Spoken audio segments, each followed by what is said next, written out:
Why you gonna love me? Boy, you know that you're full of it. Why you gonna love me? Don't play with me. Why you bothering me? Why you bother me?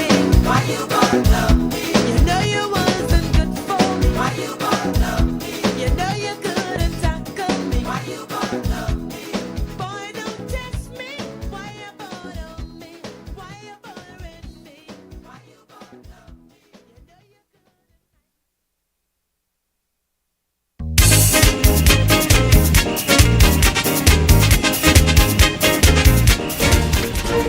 Tonight, the sale of the Grand Lucine Resort might just be stuck in the slow lane. Could another delay be on the horizon? We've got the details tonight.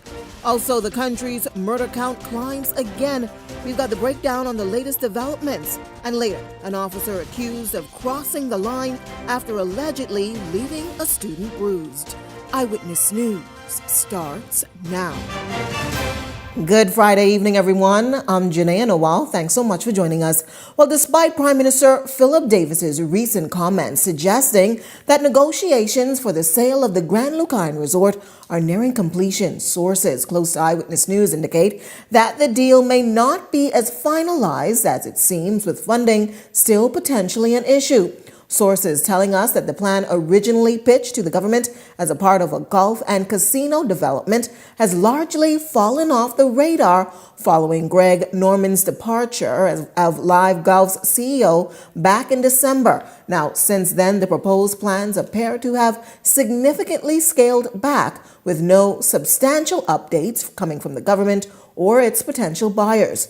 The sources suggest that U.S.-based developer Concord Wilshire, rumored to be the proposed purchaser of the Grand Lucine, has pitched a new, more modest and scaled-back vision for the resort with just 400 rooms. However, the funding for this revised project has yet to materialize, according to sources. Now, at the recent PLP, or the Progressive Liberal Party's conclave in Grand Bahama, Prime Minister Philip Davis confirmed that talks for both the resort's reopening and the redevelopment of the Grand Bahama International Airport are still ongoing. However, Davis remained tight-lipped on specifics, stating that the government is negotiating both the airport and the hotel in tandem, taking a holistic approach. Now, while he emphasized that negotiations were progressing, no concrete details about a potential buyer has been shared. It's a story we are continuing to follow.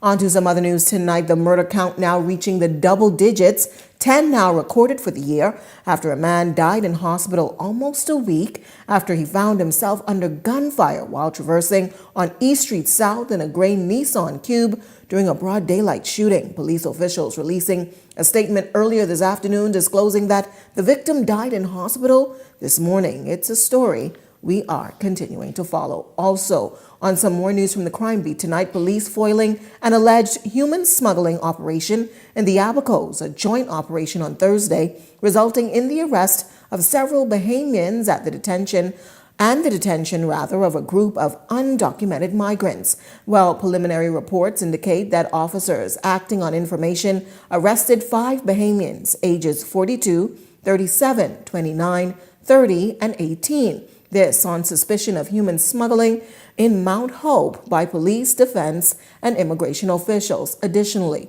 immigration officers detained some 8 undocumented males, 4 Chinese, 3 Indians, and 1 of an unknown nationality. Investigations are continuing tonight. Well, an investigation has been launched into the alleged abuse of a 4th grade student at the E.P. Roberts School who reportedly was beaten by a school officer in front of his peers. And while educational officials are posing questions, authorities are outlining the laws of the Royal Bahamas Police Force and the officers that are dispatched to those schools. Arlington Ritchie Jr. has the details in this report. An investigation continues into an alleged abuse of a 4th grade 10-year-old student of E.P. Roberts Primary School, allegedly at the hands of a police reserves officer. President of the Bahamas Union of Teachers, Belinda Wilson, says for her, the burning question is this. That would be a part of the investigation. as to who gave authority for him to be on the campus and what was his purpose and the objective. Now, the mother of the child who was allegedly beaten and left bruised and swollen told Eyewitness News in an exclusive interview that during a meeting with the principal of E.P. Roberts, she revealed the officer was not stationed to the Miami Street School campus. Stuff like that does not happen on our campus. When there's visitors, there's someone always assigned to walk with them. She said she's really sorry. With all eyes fixed at officers who are deployed at various schools, a press statement made it clear that the officer in question is not a school resource officer. Eyewitness News caught up with Assistant Commissioner Chaswell Hanna with responsibility for the schooling division, who revealed that SROs were not in primary schools until now. We are currently beginning a pilot program with having SROs move about primary schools. And what's their motive? Talking to these young kids about staying away from drugs, staying away from guns, staying away from gangs, because we realize we want to get them at that tender age so we could divert them early from getting into antisocial behavior. But authorities made it clear officers are not allowed to carry out disciplinary actions on children. No, that's a responsibility of the administrative staff. Wilson noted that instances like this can be mitigated or managed better as she ensures her teachers undergo continuous training. We have at least 2 trainings per year, and we try to put classroom management would be like one of the modules or sessions that we would have, but I think it has to be more emphasis coming from Ministry of Education and in conjunction with the police. Now, Eyewitness News understands that the parent of the child, who was also allegedly beaten in front of his class that day, made an official complaint today on the officer in question. Linton Ritchie Jr., Eyewitness News. Well, a jury unanimously convicting a 24-year-old man of sexually abusing his cousin. This ex-convict, whose name is being withheld to protect the identity of the victim, was remanded into custody for the penalty phase of his trial that will begin on May 7th before Justice Gregory Hilton. He was found guilty of 4 counts of indecent assault and 1 count of unlawful sexual intercourse. The incidents happened between 2019 and 2021 when his cousin was 14 and 15 years old. Now, according to the victim, she was reluctant to report these incidents because she said the perpetrators were her family's quote, favorite relative. She recalled several instances where he reportedly caressed her breast and also touched her genitals. On one occasion, she said he forced his way into the bathroom and forced her to masturbate him until he climaxed. Now, she said that he had also accosted her in her grandmother's bedroom and attempted to have sex with her, but said she resisted. During the struggle, a fan reportedly fell and her grandmother came to investigate the noise. She also said that the accused relative sent her a WhatsApp message telling her that he was willing to, quote, pay for her virginity. It's a story we are continuing to follow, as the convict is expected to learn of his fate when he returns to court in May of this year. Well, days after it was revealed that Prime Minister Philip Davis had previously ordered for a nearly $1 million contract issued to Deputy Police Commissioner Anthony Roll's security firm to be cancelled, Press Secretary in the Office of the Prime Minister, Keishla Adderley, says government expects for the Police Staff Association to be forthright in its handling of officers, senior and otherwise, who may be seeking contracts while actively serving as a member of law enforcement. The policy has been for the Police Staff Association to have oversight of private security contracts, I think primarily you're referring to when it comes to any police officer. And that is the stance the government fully expects to continue. The mechanisms and oversight are in place to ensure that all concerns linked to these private jobs is dealt with above board, and that is the reason the agreement or the relationship with the Police Staff Association is in place, and that's something that the government continues to stand on.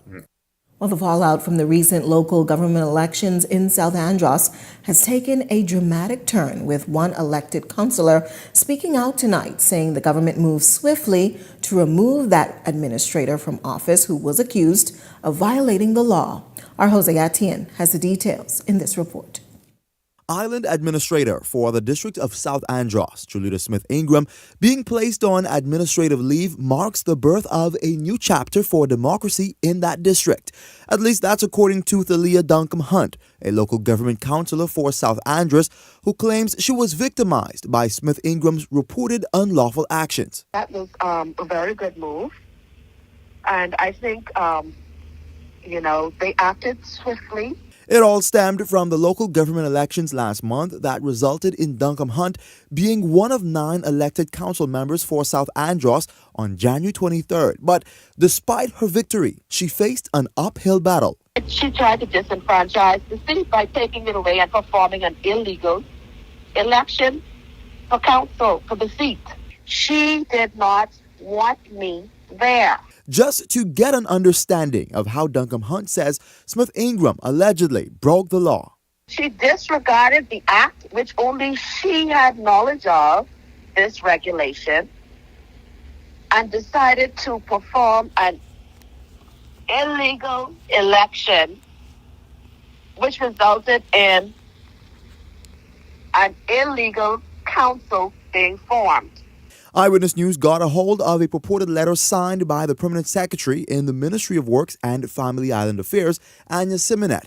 That letter informing Smith Ingram of her administrative leave, which would take effect immediately, with LaShanta Fowler to assume responsibility. But it's alleged that this is not Smith Ingram's first time landing in hot water as a result of alleged improper handling of government affairs. The common denominator is her. She has been removed by an FNM administration and the PLP administration. Meantime, Eyewitness News made attempts to speak with Member of Parliament for South Andros, Leon Lundy, on the issue, but those attempts were unsuccessful. However, it is alleged that government officials were in South Andros on Thursday to settle the issue once and for all. Jose Etienne, Eyewitness News. On to some other news tonight. For many Bahamians, owning a home is a lifelong dream, a dream that for one family took some 21 years to become a reality.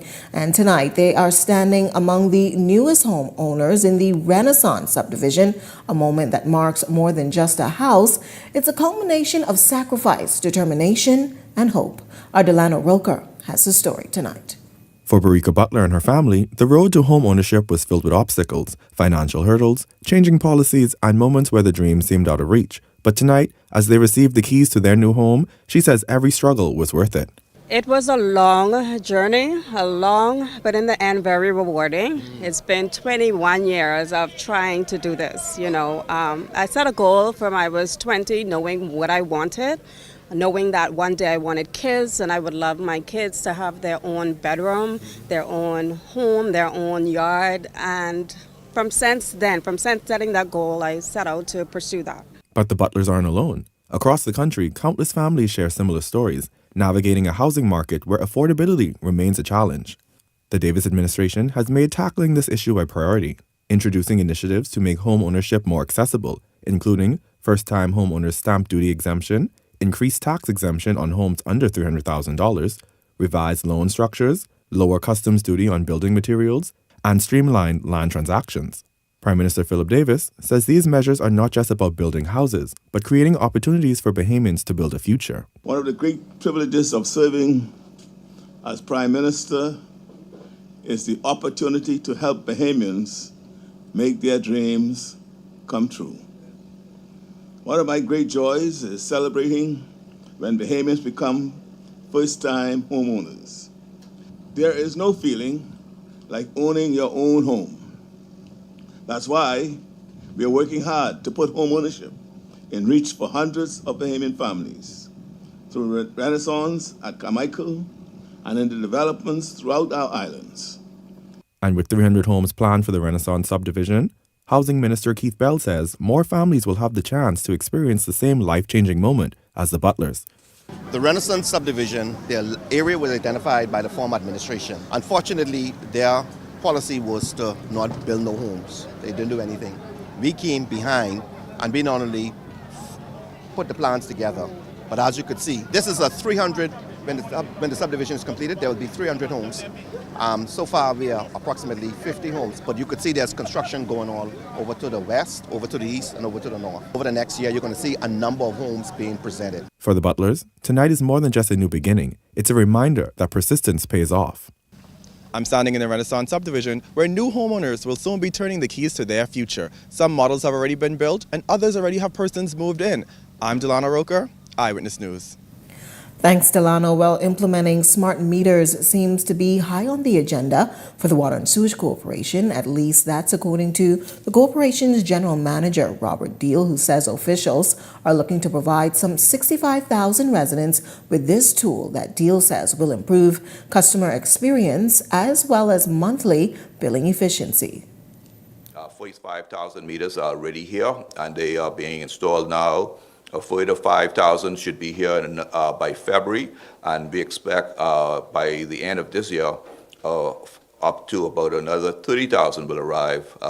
So we'll effectively have major meter changes here in New Providence and in the Family Islands. And the primary goal for this smart meter program is to improve our customer experience and to help us move to monthly billing. Many of you would know that customers have some challenges with our ongoing quarterly billing system. It's a historical or legacy issue, but all of the other utilities have moved quite a while now to monthly billing. And many of our customers struggle with trying to remember when their quarterly bill is due, what period it covers, what period it doesn't cover. And then another issue we found with quarterly billing is that if you develop a leak within your house, and many times you don't realize that you have a leak until you get the bill. The leak has been running for 3 months, and now it creates a challenge with the customer and Water and Sewage to how best to resolve that matter. And so the smart meters will help us move to monthly billing, but another key component is that smart meters also come with an alarm system. Well, we are on to day 2 of the Farmers Key Festival and Regatta. Laurencia Smith reporting live from the vibrant island of Farmers Key in Exuma, where skippers and boat lovers took in all the action from the water. Laurencia, you've been soaking up the fun in the sun today. What can you tell us? Yes, Janae, I'm still here in Farmers Key, Exuma for day 2 of the 39th edition of the Farmers Key Festival and the 27th edition of the Keys Regatta. Now I'm standing here in the village. The village is the heart of the Key, where residents and locals and guests come to hang out after spending most of the day on the regatta site. And if you know me, water was involved, so I definitely went out on the boat to catch a few races, and it's definitely one of those experiences I will never forget. Now, I had a chance to speak with the Exuma Administrator Palacios, as she spoke about some of the things that she would like to see for the festival and the regatta moving forward. Take a look. Because of the airlift, it's kind of challenging. I know the committee would have spoken about partnering with the tours coming out of New Providence, probably bringing their tours here for the day just so they could experience what Farmers Key has to offer. So I think something like that will help it to improve a bit more. And also with probably partnering with some of the smaller airlines and bringing charter services into the islands during the time the festival is happening. Despite those recommendations, Palacios stressed that events like the Farmers Key Festival and Regatta are not just celebrations, they're a lifeline for the Family Island communities. She underscores their role in driving the economic growth, strengthening the cultural heritage, and keeping the traditions alive for future generations. We are both here from the mainland, from Black Point, so it's more than just an event.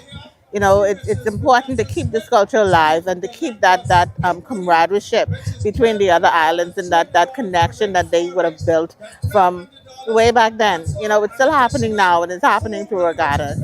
Affectionately as the 5 Fs, held on the first Friday in February, the Farmers Key Festival and Regatta reached a milestone this year, marking 39 years of the festival's tradition and 27 years of thrilling regatta competition. The administrator shares what she believes has been the secret to the event's longevity and growth and success. You know, if you look at the history of these keys, you would see where persons they were inhabited with much more persons than they have now. So it also gives an opportunity for persons who would have left home to come back, or persons who have ancestral roots here to come back and visit and see where their fathers or their grandparents were from. So, and that's what you see a lot of here in Farmers Key, where persons come back once a year, even if it's just for this, just to say that they came back to see their hometown or where they actually came from.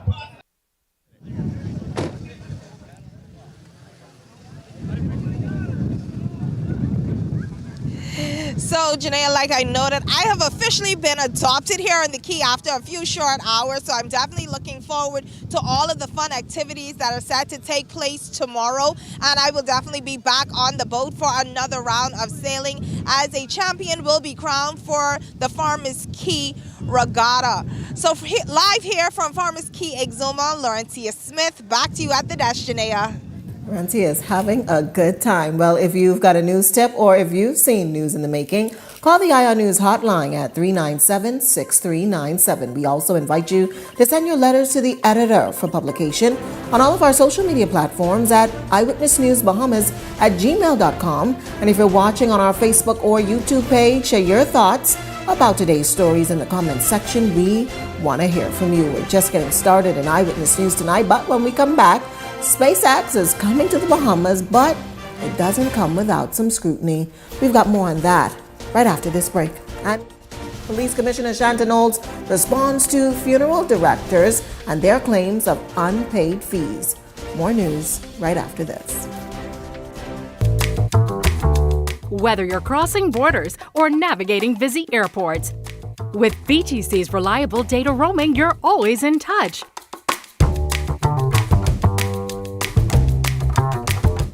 In a fast-paced world, staying connected is key. Don't miss important moments. Stay connected effortlessly with BTC wherever your journey takes you.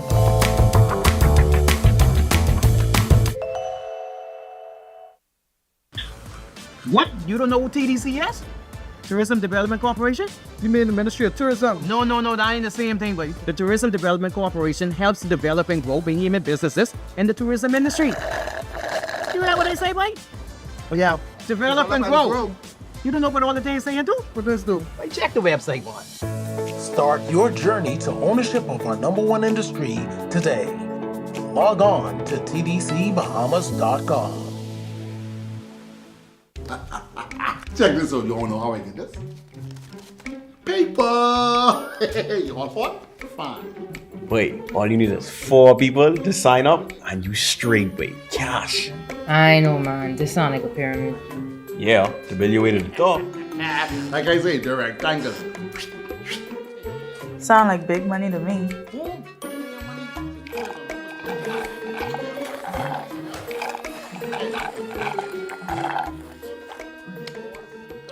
Y'all know scammers always try to promise you a quick and easy cash. Paper. Don't let them pressure you into giving them your money. Protect your hard-earned cash. Think twice before investing into these pyramid schemes which seem too good to be true. Visit scb.gov.bs to learn more ways to protect yourself from fraudsters and scammers. Watch your money. This one? No. Hey, look, KFC has an incredible promo. I already had that for lunch. Crunch your hunger cravings and satisfy the whole family with KFC bucket meals starting at just $20. Get freshly prepared golden fried chicken, buttery biscuits, and add your favorite large sides. Bucket meals starting at just $20. KFC, finger licking good. This segment of Eyewitness News is brought to you by Bahamas Air. Book your sweet escape to Montego Bay today. Visit www.bahamasair.com to book now. Welcome back. Here's a look at Eyewitness News. Well, as the Bahamas prepares to host SpaceX Falcon 9 rocket boosters set to make landings in the Exumas on February 17th, Ecologist Deborah Deal is voicing serious concern about the project's potential environmental impact. Now, SpaceX aims to land the Falcon 9 boosters on autonomous drone ships stationed in Bahamian waters, reducing the need for ground-based landing sites. The decision to host a SpaceX launch is part of the government's broader push to engage with emerging industries such as space tourism and technology, which could significantly lower the cost of space travel and also boost commercial space exploration. According to Deal, the launch scheduled for later this month is, quote, poorly planned, with critical questions still unanswered regarding its long-term effects on the region's fragile ecosystem. Our waters are pristine and blue, but our reefs are dying because of all of the planes that fly over and the cruise ships that go and all of the emissions from those. Is this just one more thing that we're going to have to deal with? It's all well and good that SpaceX is going to do. It's the Bahamas only that's going to have this. Well, how come we're always the guinea pig for this stuff? Is the Bahamas getting any financial gain from this? What contract do we have where they will be responsible for the cleanup and the redoing of any damage that might be done to reefs and that type of thing? Or our seagrass beds. I mean, really, we've got the largest seagrass beds in the entire world, and we're going to do this, right? Well, in response to these concerns, we spoke to Dr. Rayana Neely, a government environmentalist representative, who offered reassurance that the government's assessments indicate that there will be no significant risk. From the environmental assessments that we have completed so far, it is not anticipated that should all go well that there will be any short-term or long-term impacts to the environment. From the documents that we have received, what is intended to re-enter in the areas of the Bahamas, we don't have any of that fuel. Of course, if you burn hydrocarbon, carbon dioxide is a byproduct of that. And so it's the same process with your vehicle, with your plane, but any other method of burning fossil fuel. Well, Police Commissioner Shanton Knowles asserting that it has been business as usual with funeral home directors removing bodies from crime scenes and otherwise. Her comments come as a funeral director accused the police force back in January of having a sum of $40,000 in outstanding pay for services rendered. That funeral director says he was also speaking on behalf of other directors who threatened to withdraw their services due to unpaid money. However, his concerns sparked questions about unfair competition in the industry. In a recent press briefing, Knowles says their concerns are being addressed. We have had no challenges with companies assisting in removing bodies from our crime scenes or from homes, and we are processing all those outstanding bills as it relates to the removal of bodies. Of the Bahamas Union of Teachers, Belinda Wilson is offering a public apology to a mother and her 10th grade daughter after the duo faced a barrage of criticisms following a reported altercation at the CV Bethel School. The incident reportedly happened last month when Natasha Charles told Eyewitness News that her daughter was physically assaulted by a music teacher at the school. When Eyewitness News initially arrived at the campus, we met teachers staging a demonstration. Their area vice president, Vernon Rogers, claimed that it was a result of teachers expressing safety concerns after Rogers claimed Charles's daughter attacked one of the teachers. However, those claims were rejected by the mother, who told Eyewitness News that her daughter was the victim while admitting that her daughter did use expletives against the teacher in question. Well, in light of that ordeal, Wilson notes that there may have been some misinformation which the union is taking accountability for. With the situation with CV Bethel, I must say that the parents, along with the police, the administration, the union, the student, the teacher, they were able to have a discussion, a meeting, and most of what they were able to discuss were resolved. There was a lot of misinformation and miscommunication. I want to take this opportunity too. If there's anything that the Bahamas Union of Teachers or any of our officers would have said that was incorrect or misinformation, I want to apologize, to the parent and to the child. But I also want to say, as I would have said to the mother, we had a long conversation, is that discipline is always important and children must follow what the rules are. And with my discussions with her, I realized that her child did have some concerns from a prior school that was not dealt with, and it spilled over into CV Bethel. The Organization for Responsible Governance in the early stages of their latest program, Be Clear. The program aims to educate Bahamians and increase local participation in public affairs on important conversations surrounding government. Executive Director Matt Aubrey believes it's a critical part of the information those who may want to be more involved in national discussion. At the Organization for Responsible Governance, we firmly believe that in order to achieve good governance, we need to see the involvement, the meaningful engagement of citizens. So we are looking at launching a project that we have already got some results on called Be Clear Bahamas. And this is really to increase public understanding and participation in the national budgeting processes, helping folks to understand the reports and the numbers that are generated by the government so that they can be better able to make and discern their own ideas and thoughts about what needs to happen, how are projects and policies being developed that are going to manifest in something that will change the circumstances in our country. So we're looking to design this. We've designed this project to be able to promote citizen participation, foster accountable governance, and really create a space where folks can be pushing more for their own social and economic opportunities. According to the outreach manager, Ariana Wells, the program will focus on creating confidence for Bahamians in the decisions being made by elected parliamentarians.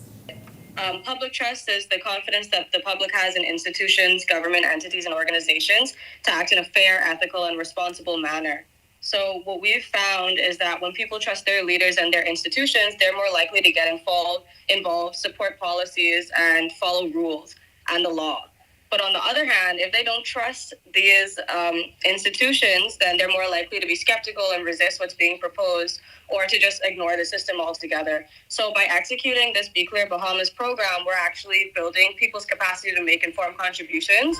And that way this is going to foster public trust. If you want to schedule a presentation, then you can do so by emailing Ariana at orgbahamas.com. And that's ARIANNAH. So to come in Eyewitness News tonight, a new chapter begins as a new registrar takes the reins of trade unions. We've got more on that story, but first, here's a check on tonight's weather forecast.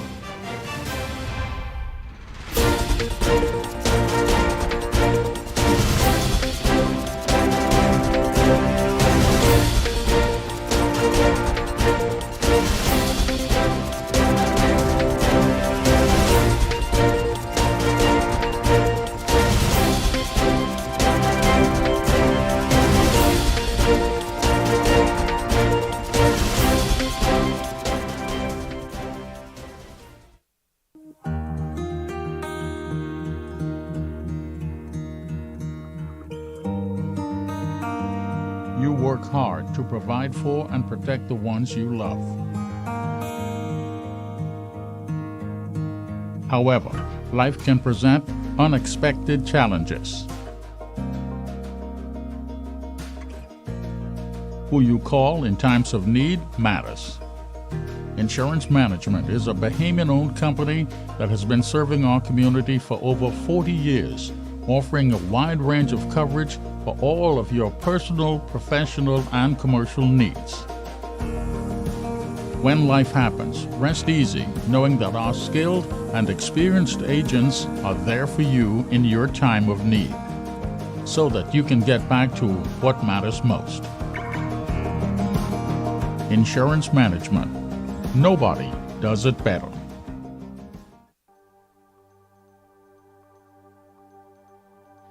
ambitious women, are you ready to take your business to the next level? This is your chance to shine. I'm Adriana Fox, co-founder of the Fox Foundation. And I'm Adriel Fox, legacy advocate of the Fox Foundation. We're thrilled to announce the second annual Women's Entrepreneurship Episode Grant Initiative, created to empower and support women like you who are making waves in the business world. This year, we're offering $75,000 in grants to female entrepreneurs with innovative business ideas in undersaturated markets and industries that have yet to reach their full potential.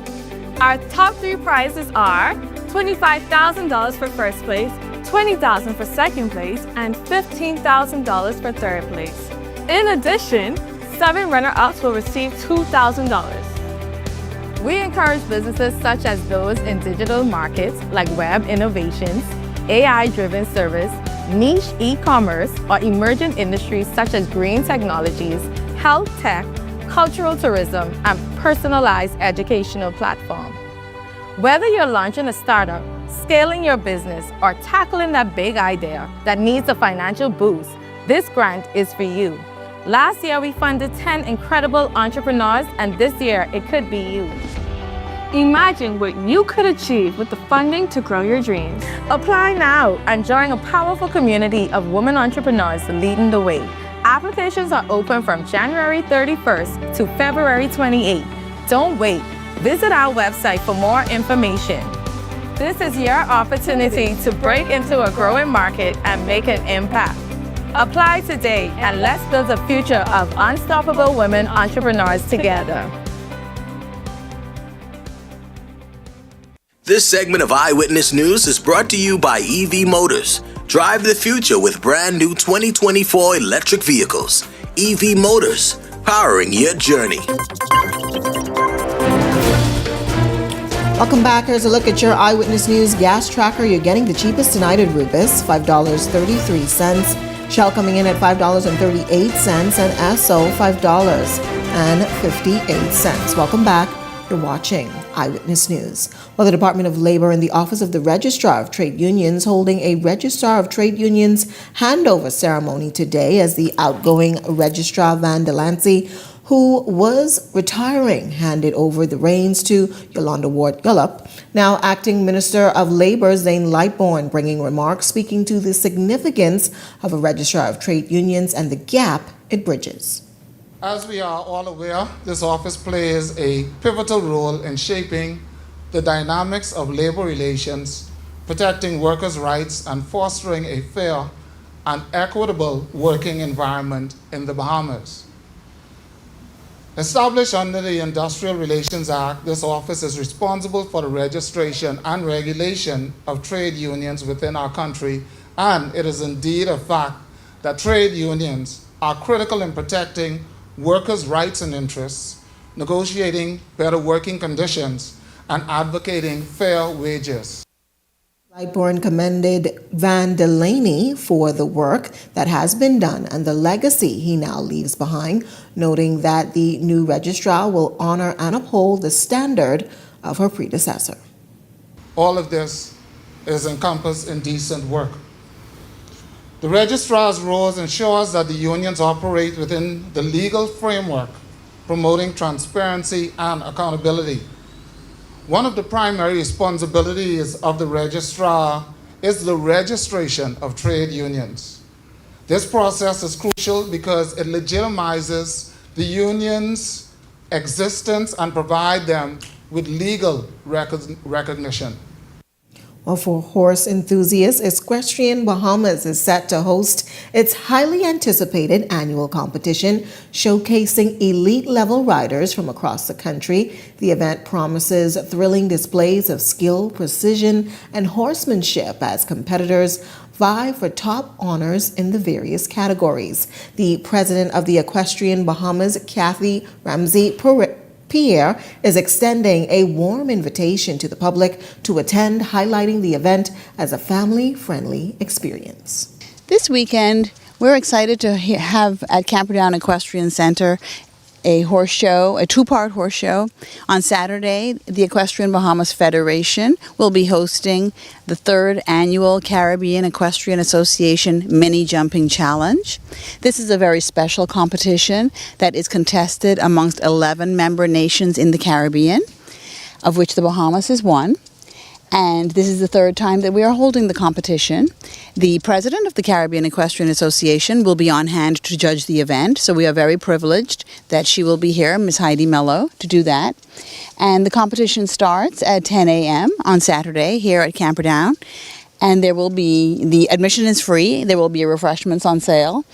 And then on Sunday, there will be another competition, this one held at a lower level for our entry-level riders who are just starting in the sport and want the affirmation of seeing how all their hard training and hard work is paying off. So we encourage the public to come out and support our riders and this sport, this growing sport in the Bahamas, and we look forward to it.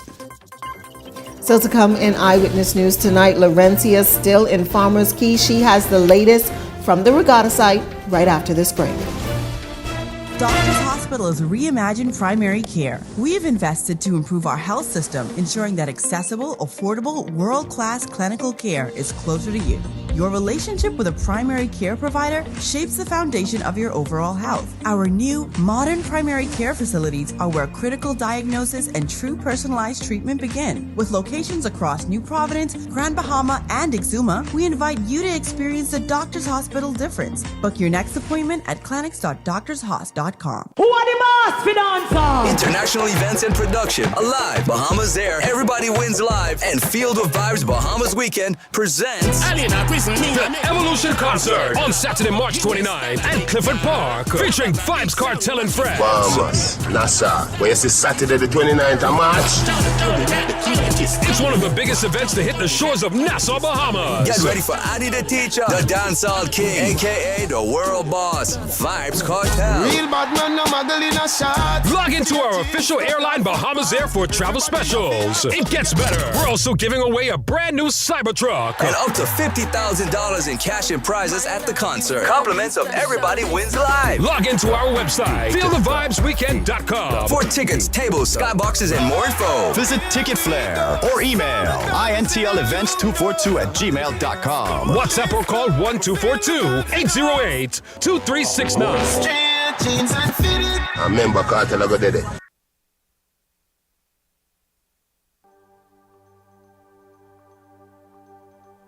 Hello, ambitious women. Are you ready to take your business to the next level? This is your chance to shine. I'm Adriana Fox, co-founder of the Fox Foundation. And I'm Adriel Fox, legacy advocate of the Fox Foundation. We're thrilled to announce the 2nd annual Women's Entrepreneurship Episode Grant Initiative, created to empower and support women like you who are making waves in the business world. This year, we're offering $75,000 in grants to female entrepreneurs with innovative business ideas in undersaturated markets and industries that have yet to reach their full potential. Our top 3 prizes are $25,000 for first place, $20,000 for second place, and $15,000 for third place. In addition, 7 runner-ups will receive $2,000. We encourage businesses such as those in digital markets like web innovations, AI-driven service, niche e-commerce, or emerging industries such as green technologies, health tech, cultural tourism, and personalized educational platform. Whether you're launching a startup, scaling your business, or tackling that big idea that needs a financial boost, this grant is for you. Last year, we funded 10 incredible entrepreneurs, and this year, it could be you. Imagine what you could achieve with the funding to grow your dreams. Apply now and join a powerful community of women entrepreneurs leading the way. Applications are open from January 31st to February 28th. Don't wait. Visit our website for more information. This is your opportunity to break into a growing market and make an impact. Apply today and let's build a future of unstoppable women entrepreneurs together.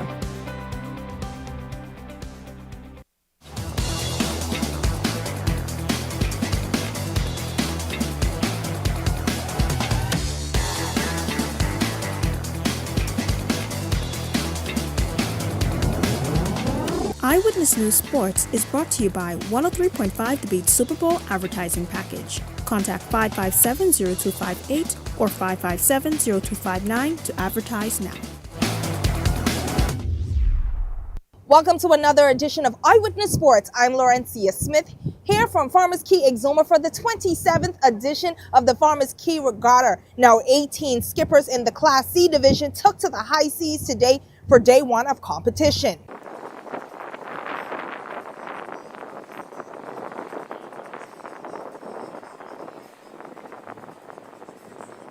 With favorable weather condition for skippers around noon on Friday, the C-Class boats set sail for day one of competition, kicking off the first of 4 races in this exciting regatta known as the Ocean Race. Slaughter, spotting the number 8 on its sail, captured the top prize in the first race. The boat was skippered by legendary sailor and boat builder Leslie Buzzy Roll from Georgetown, Exuma. He spoke about the strategy he and his crew used to tackle the wind. I gotta feel great. It gotta feel great to come out in the front of Saucy Sue and Stefan Knowles. They're pretty tough, you know. Well, I told my crew, we capitalizing on getting out the gate. Once we get out in the front, we could try to increase the lead. Competition between Stefan Knowles and the rest of the boats. We look at a competition straight through, but we looking to win this thing. Defending champion Sassy Susie, skippered by Stefan Knowles from Long Island, sailed into second place, while Termite from Exuma claimed the third spot. Our sports desk caught up with Knowles, who remained confident and says the regatta is still young and he's coming for the top ground. Florida guys, they very excited now that they got one on me. You know, it's hard for them to repeat it the second, the third, and the fourth time. So they got their work cut out for them. They very nervous over it now. They just hoping for the day to end. It's a nice race. I'm glad that for this time in Farmers Key we have some nice moderate breeze. A lot of times you have very light air, very heavy breeze, so you do a lot of changing of sails and booms and stuff. So, you know, the race today was a nice race. I was expecting an extra windward leg, but because how they set up the course, it was just one windward leg. Day 2 of the competition kicks off on Saturday morning at 10 a.m. Stay tuned to Eyewitness News social media page and Eyewitness Sports for all of the latest details from the regatta. I'm Laurencia Smith. That's what's making sports at this hour.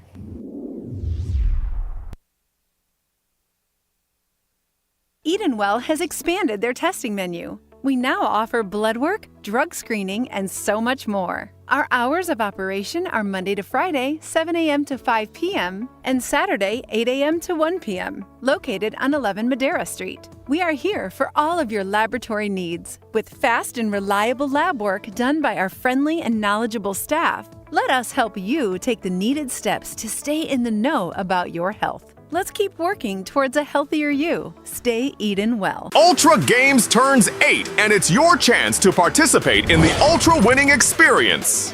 Here's how to win. Play with Ultra Games all month long, and with every 5 reward points earned, you will receive 1 electronic entry to win your share of $100,000 in our anniversary raffle drawing on March 1st. Also join us on the Infinity Store Tour in-store all month and enter to win $1,500 just for a $20 deposit at your favorite Ultra Games store. Kicking off at our Sea Grapes Plaza location February 14th.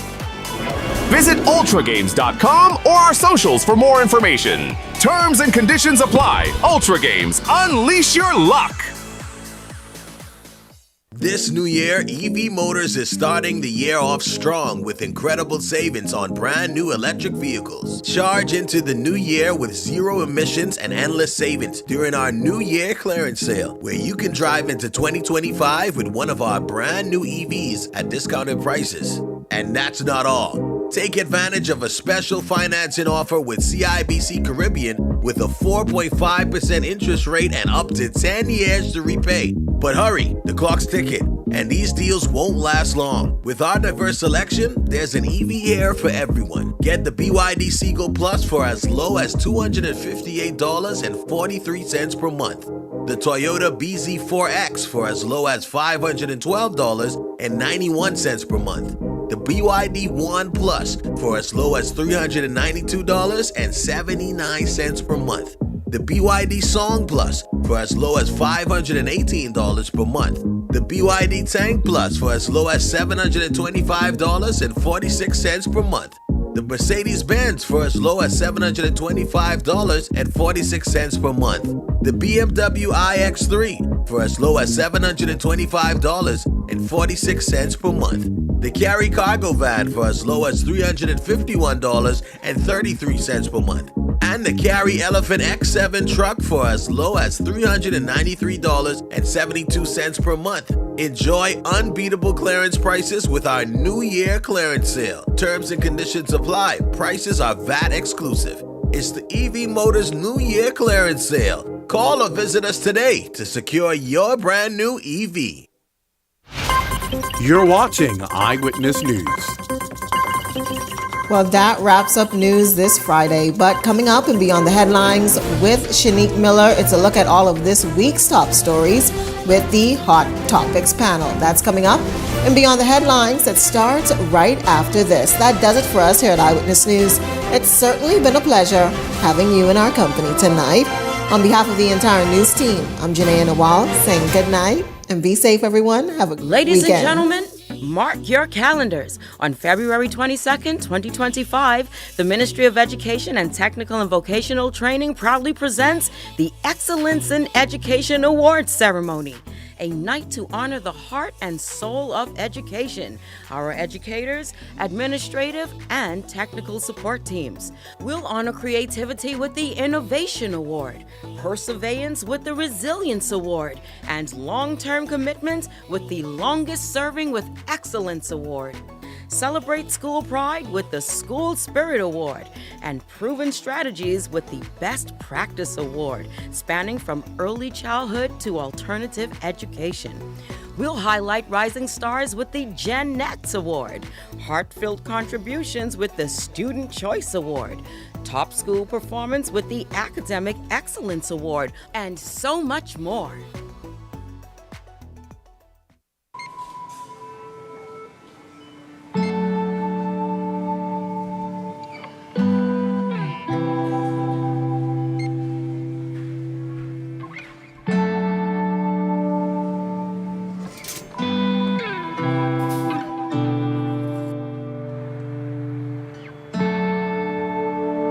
We all know there are ways we can help.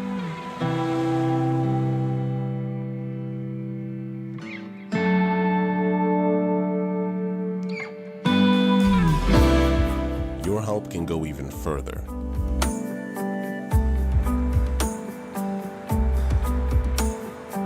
Be an everyday superhero.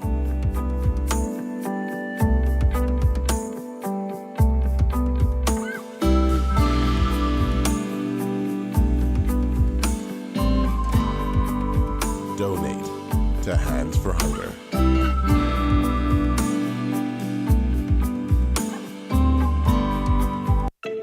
Tired of driving around from place to place just to get your car insured and licensed? Frustrated with the process of being back and forth from your insurance company to road traffic? Well, BMG Insurance Agents and Brokers just made insuring and licensing your motor vehicle as easy as 1, 2, 3. Step 1. Visit us at the Road Traffic Department, Section 1, Thomas A. Robinson Sports Stadium. At our office, you can purchase or renew your insurance or get your vehicle inspected. We at BMG Insurance Agents and Brokers represent major carriers. Step 2. See the professionals at Road Traffic to get your vehicle licensed. Step 3. Enjoy your day. Insure with BMG Insurance Agents and Brokers today, saving you time and money. Your one-stop shop for all of your insurance needs. Great rates, convenient, excellent service. For more information, call us at 322-2221. So you want a space. But not just any space. You need something with a little more potential. So how about 1,000 square feet of room to play with? Superb audio and video production capability, digital LED wall, full lighting grid, and about 124 seats to accommodate a full studio audience with so many other features. Make us your home for your next concert, conference, and so much more. Honestly, the possibilities are endless. Here at ILTV Studios, we'd love to bring your next event to life. So what do you say? Do you want our space?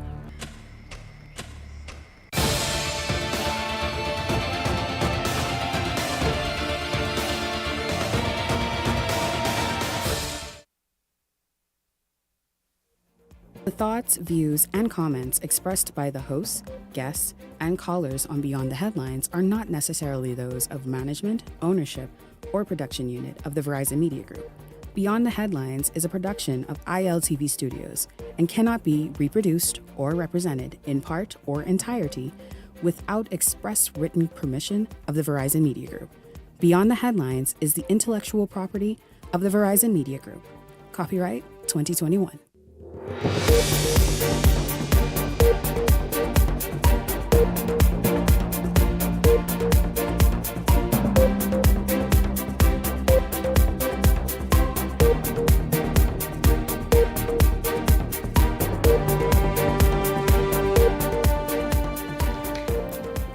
Coming up tonight, you're going to hear it right here. A police officer allegedly battering and bruising a 10-year-old in front of his class. What led to it? How was that even possible? I didn't know police officers showed up in classrooms and beat kids, but we'll get to the bottom of it for you this evening.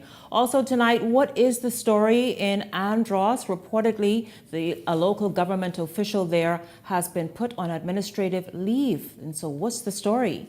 We get to the bottom of that for you as well. And a little bit later tonight, what is it? Financial Literacy Fridays. That's right. Yeah, Justin would kick me if I forgot that because he came up with that whole wonderful little slogan there. But it's coming up with Howard Johnson. You want to stay tuned, get a pen and paper, and be able to learn some stuff that you can really put into play this year. This is Beyond the Headlines. Good evening. It's Week in Review Fridays. Good to have you along. I'm Shanique Miller. Let's get started. A young mother is calling for answers after she alleges her 10-year-old child was reportedly battered and beaten in front of his classmate by a police officer. We're going to get the story from Linton Ritchie and then come back and discuss. No words. I can only sit and imagine the pain and embarrassment that he went through whilst being assaulted in front of the entire class. Mentally traumatized, physically broken, and longing for answers is how a mother says she feels after her 10-year-old son was allegedly abused at the hands of a police officer while at his primary school. But let's backtrack. Here's what the mother alleges led to the reported abuse. The officer walked in the class and said, "Hand me over the road children." He said the officer asked the classmate, "What did you make in your GPA?" He said, "I made 1.55, and then he got 8 WAPs. Then he called my son up. He said, "Why are you being rude?" He said, "I don't know," and then gave him 10 WAPs. Now, there are police officers attached to various schools throughout the country, known as school resource officers. But Eyewitness News understands those officers are not dispatched to primary schools. The mother says while the principal was apologetic on the alleged beating, no sign of remorse was provided by the teacher, who reportedly brought the officer to the classroom, allegedly initiating the paddling. And as for authorities following the mother's complaint, she says nearly 2 weeks later, it's no satisfaction. Because if it's one of their own, they're trying to sweep it under the rug. That's how I feel. From the mother's perspective, she notes that her child has never had any run-ins with the teacher or school. So why was he allegedly beaten? The next child that was picked out had a Creole last name as well. I do think that his last name played a part because she couldn't do that to a Smith or a Roll. So you feel like it could be discrimination? I believe so. Following the reported whippings given to the child, the mother described his pain to be an excruciating one. 4 bottles of Panadol, and 1 bottle would last him every day because he would have to take 9 ml every 6 hours. Now, the mother telling Eyewitness News that before the alleged incident, she's always had the feeling of safety and security as she would walk her child along this pathway and through the front gates of the local primary school. But catch this, she says since then, it's left her with a feeling of trepidation as she anxiously awaits to hear from her son at the end of the school day. I call in every day to check on him, making sure that he's safe, that he's happy with this new class. So now I can't wait till 3 o'clock to call him and ask him about his day. So if you all hear what's being alleged there, I mean, a number of things, number one. And so allegedly are police officers attached to these schools targeting kids with foreign last names, mainly those names that sound like Haitian last names, like because this mother says she feels that way, like were her kid to be called Miller or Turnquest or Williamson, that the police wouldn't have showed up and just beat this kid. We're going to talk about that. It's disturbing. It's troubling because officers aren't necessarily, they're on campuses now out of necessity and the violence on campuses, but they're not called into a classroom to discipline children. That is what the staff and administrators are for. And even that, they have not done that in a while. But certainly I've not heard of police officers caning or beating kids to the extent of what this mother is alleging. Welcome to Beyond the Headlines. Our Beyond the Headlines contributors, Leslie Miller and Michael Turnquest. Gentlemen, good evening to both of you. A confusing and a disturbing story. Shanika, that's a hard pill to swallow. Especially a 10-year-old. Putting your hands on any 10-year-old, especially an officer of the law. At the end of the day, that's. I guess I'm lost for words on that one. To be honest, it should not happen. Right, it doesn't make sense because it's saying that a teacher called the officer in. Why? And the officer this kid was identified as misbehaving. Yet this mother is saying she's never gotten any reports suggesting such. That her kid is a troubled student. Like it's like what happened, Leslie? Is it not the role of the teacher to scold the child if there is any problems? Yes. How does the police interact with the children at all? His job is to see to that the school is secured at all times, that strangers and the bad guys don't come on the schools to interfere or hurt any of the children. I don't get it. I mean, as Mike said, to me, the only this don't make no sense. reason for any police to be involved in any matter is there some type of deadly, a deadly weapon or something of that sort, or police is asked to come into part a fight, where there's a knife or something involved with the matter. Why would the teacher see fit to invite the policeman into the classroom to scold a 10-year-old?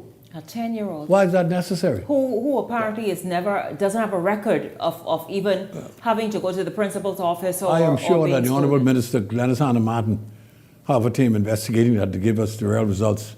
And maybe that'll be something that we'll be I think it's the more details is needed around what would have happened inside that classroom. We've seen where you had young kids want to be adults and do certain things. Mind you, let us bear in mind too now that some parents, when the teacher attempt to school their kids, would come and rough the parents up in some cases, fight them. Yeah. And that's why physical altercations. I say that that may be the reason that she might have asked the police to do it instead of her getting herself in trouble.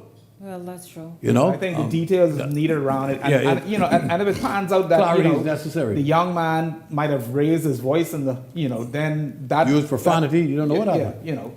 But at the end of the day, to put your hands on, physically, unnecessarily. Because, I'll tell you, remember back in the day when we used to get beaten for if you fail an exam or something. So what I'm saying is, what was the reason the police was called in to the classroom on the at EP Roberts and then to target this kid who the mother says, listen, she's never been called to the campus for any reason at all because of misbehavior for this kid. I hope it ain't one of them stories where my good child. Oh, you can kill it. Well, we'll hear about that if he's one of my good child type we thing. got a lot of them. Good child. Hundreds of them. Yeah. I'll tell it and kill 4 people. Yeah, but the kid is reforming himself. The kid is black and blue. We saw the image, the blurred images. Very obviously he was beat with all the might that officer had, which is unnecessary. And now if this kid was involved in some fight where there was a weapon and he was threatening from another student, the teacher, and being just a disruption to the entire campus, I mean that can be handled with such force. But what was the reason? We know the matter is under investigation, and we certainly await what the outcome of that is. I believe it's also unfortunate that it was construed that the child might have been non-Bahamian or the child is Haitian. Foreign accent the child or Haitian. Very much Bahamian. No right. But no right whatsoever. But let's be honest. No right. Most of the government schools are full of Haitians. Exactly. Yeah, but that make Bahamians. You think that make Bahamians happy? Okay. That they so dumb and these Haitians Haitians have the 4.0 GPAs. But Shanique, why would you target that? I mean, I'm pretty sure you have, but maybe 8 Haitian students in that one class. Many. Yeah. So I mean, that's my point. So at the end of the day, that's what you're trying to do. You're targeting a person of Haitian national. Yeah, that's not fair. That's an overtime job. You can only say how the mother feels at this point. Again, this matter is under investigation. That's just her point of view, her opinion she's expressing, and she's expressing it from the standpoint of a mother who is angry, who is hurting for her son, who feels as though he was treated unfairly, and why. So that's what that is. Get a full fact from Ministry of Education. I think, like I said, there's more details needed. A whole lot need to be. Yeah. Well, gentlemen, you remember about a week or maybe 2 ago, we discussed the local government elections that were that seemed quite like, I mean, it's unprecedented for there to have been such a major mess up in the local government elections. Normally they go smoothly, but there were hiccups a number of places. I understand some areas had bad weather, but there were just hiccups. Some offices or polling stations opened well into the afternoon when they should have opened at 8 in the morning. Mm-hmm. It's just a whole lot of foolery happened. Well, get this. A Family Island administrator has reportedly been placed on administrative leave. Let's keep rolling. In a letter addressed to Julita Smith Ingram, received by Eyewitness News, who was responsible for the local government elections in South Andros, in the South Andros district. They were instructed to hand over the district to another administrator and return to the capital for further instructions. Now, I know that she has been stationed there for quite some time. The letter, of course, was signed by the Permanent Secretary, Anya Simonet. The letter does not detail why the administrator was asked to return to Nassau or placed on administrative leave. Now, Eyewitness News understands that some of the concerns stemmed from the recent local government elections. We made attempts to reach officials on the matter. Our attempts, though, have been unsuccessful. It is a story that we will continue to follow, but you all, I don't know if they are alleging sort of some kind of misjudgments and maybe poor judgments or poor handling or intentionally poor handling, allegedly, reportedly. This is just us trying to determine what would have led to this. But whatever took place there in Andros, because I think that's one of the areas that had to have their election scrap and a do-over, right? Scrap, yes. Yeah, and do-over. So obviously, 2 persons who were elected. Yeah, so obviously, diselected. You see, so it was something really serious then to now call the local administrator in question and have her placed on administrative leave and returned to headquarters. Now, she has been on Andros for quite some time, and maybe this is a part of the issue too, like police officers who have been on an island or an assignment forever and a day and have become very comfortable and just acting like it's Mayberry. Who knows what the issues are, what the issues related to that election, local government election in South Andros are, guys. Shanique, I thought to myself the other day, I don't know, maybe Mr. Miller could advise. I don't know if these, elected positions, are they paid positions or not? They are beginning to do so. You see, let me just bring you up to date for a minute, Michael, before you move on. Late last year, was it earlier this year, I had the Minister of Local Government, who is not responsible for elections, by the way, Clay Sweeting on. If you remember, late last year, they passed an amended new local government bill. That bill gives autonomy to local government, and they are more in charge than ever before of their islands, developments, approvals, the public infrastructure and stuff that must happen. It's now on them. They are going to be paid. They're going to be fixed dates for elections. They are going to be there's this sort of stipendary type payment, but they're going to be paid. And so this is what's going to be happening in terms of how local government is looking. That bill was passed. So who knows if that's already in motion and happening now. I mean, that's good, to hear. But then I guess, one other thing that one would ask itself, it's another cost to the government, to the No, but they taxpayers. can also raise money. Yeah. So they can go and raise their own funds. Like they totally have that autonomy to go and listen, fund yourself, go make it happen. Of course, there is still that oversight, but they are responsible for, the complaint has been all along. Listen, man, we live here. You all just coming back and forth. Like we should know what's needed. Well, now they have it. This is what's now been passed into law through local government. I had Clay Sweeting here to discuss it when the bill was passed. So listen, guys, we're going to take a break, and when we come back, we're going to have some more stories for you. Did you know, and you heard it on this show just a couple nights ago, well, there are some happy new homeowners in Nassau to tell you about, and also a little bit later, that regatta that's happening in Farmers Key, Exuma. We're going to talk about it when we come back here on Beyond the Headlines.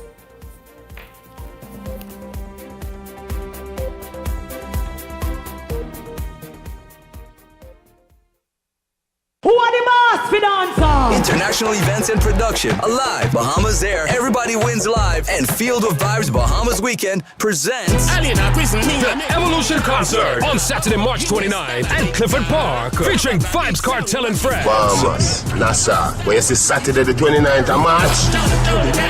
It's one of the biggest events to hit the shores of Nassau, Bahamas. Get ready for Adi the Teacher, the Dancehall King, aka the World Boss, Vibes Cartel. Real bad man, no muggle in a shot. Log into our official airline Bahamas Air for travel specials. It gets better. We're also giving away a brand new Cybertruck. And up to $50,000 in cash and prizes at the concert. Compliments of Everybody Wins Live. Log into our website, feelthevibesweekend.com. For tickets, tables, skyboxes, and more info. Visit Ticket Flair or email intlevents242@gmail.com. WhatsApp or call 1242-808-2369.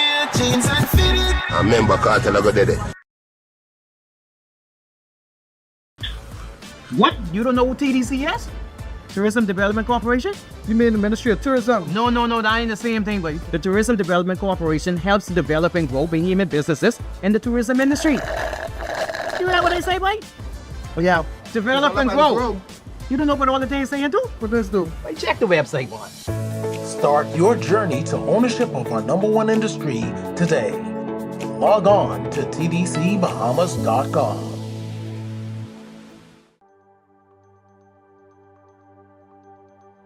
Hello, ambitious women. Are you ready to take your business to the next level?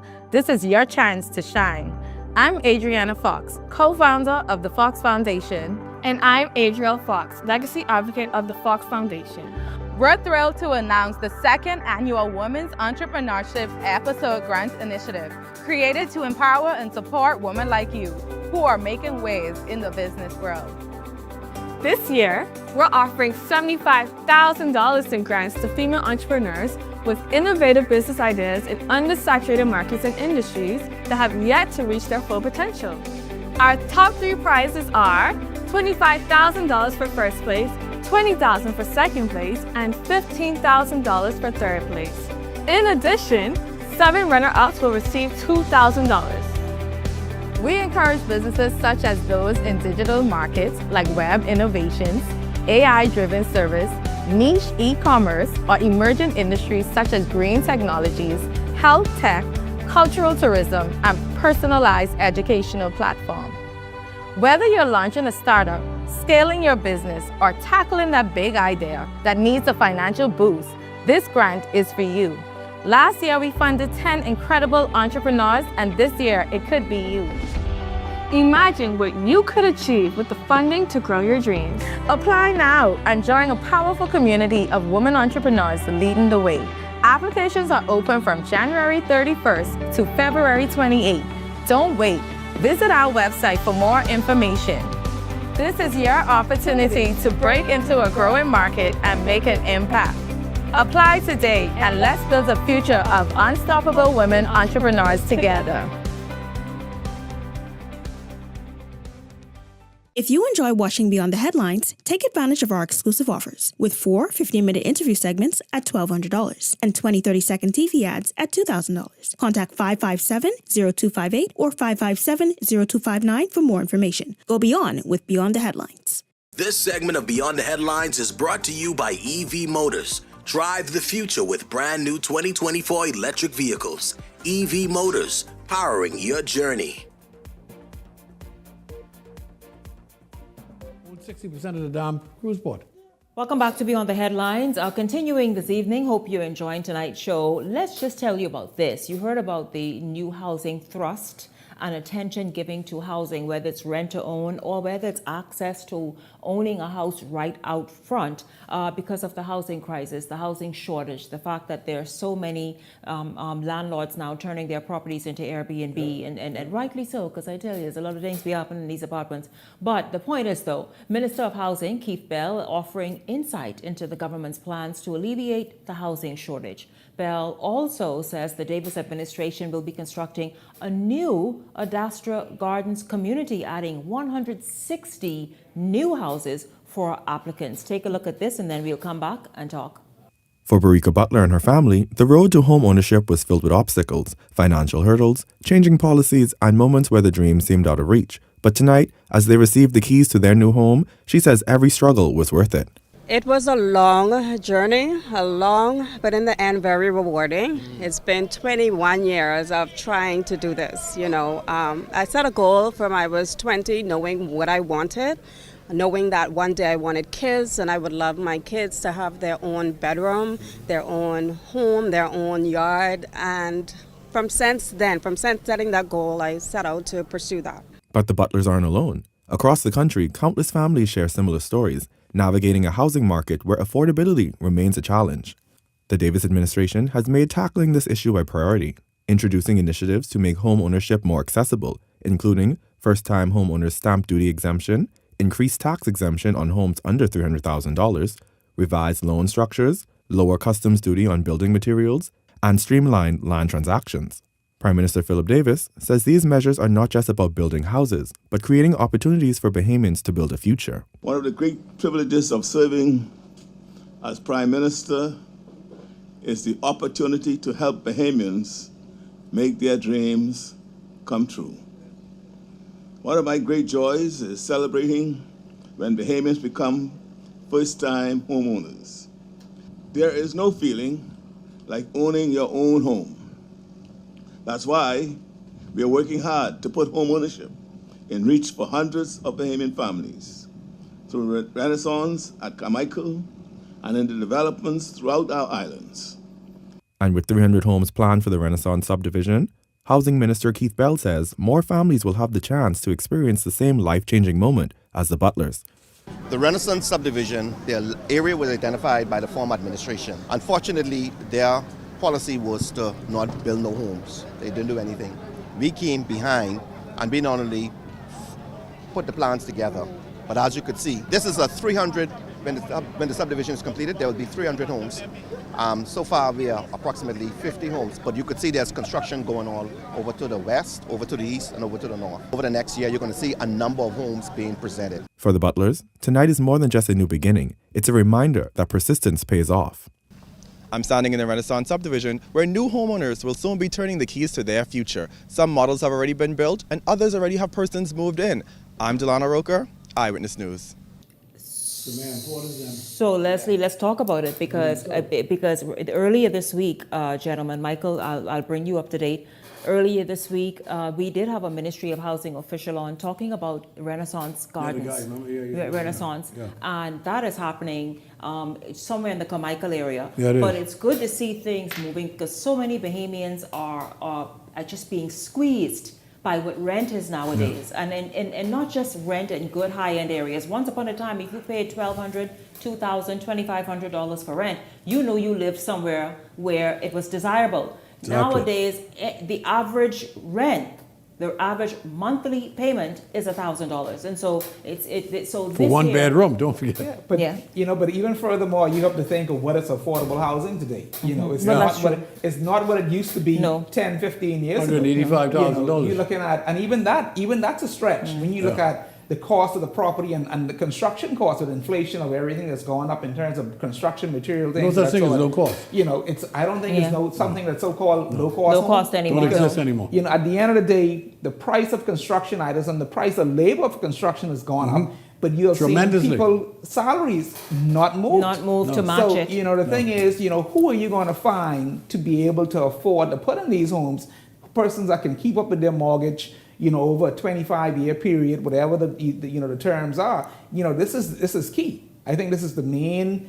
It's a big challenge to getting them to meet the requirements to get them in to afford $180,000, even $225,000. Yeah, that's standard $225. And the issue that you have now with a lot of especially you have a married couple, they get married for the first time, get their first house, raise a family, and all of a sudden there's a divorce or something that happens, and then somebody is one taking, person ain't there. one person gone.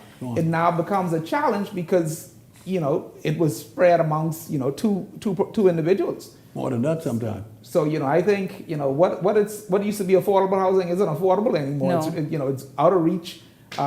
And I don't know if there are grants going to be intertwined in terms. Well, of, the good news is for people who are very vulnerable, like you're describing, they would be accommodated to the best. Obviously, hopefully the supply meets the demand because it's a huge demand. But the rent to own program.